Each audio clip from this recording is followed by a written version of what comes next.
ജലജീവൻ പദ്ധതിയിലെ പൈപ്പുകൾ സ്ഥാപിക്കുന്നതിന് ജല അതോറിറ്റി പൊളിച്ച കടവല്ലൂർ പഞ്ചായത്ത് റോഡുകൾ നന്നാക്കാൻ പദ്ധതിയായി.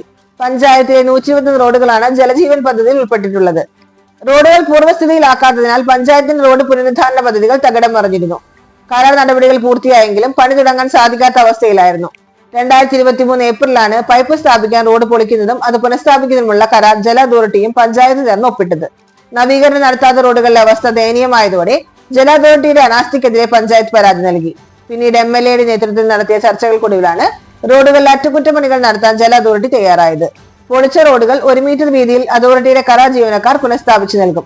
അതിനോടൊപ്പം പൂർണ്ണമായ റീടാറിംഗ് അടക്കമുള്ള പ്രവൃത്തികൾ പഞ്ചായത്തും നടത്തും.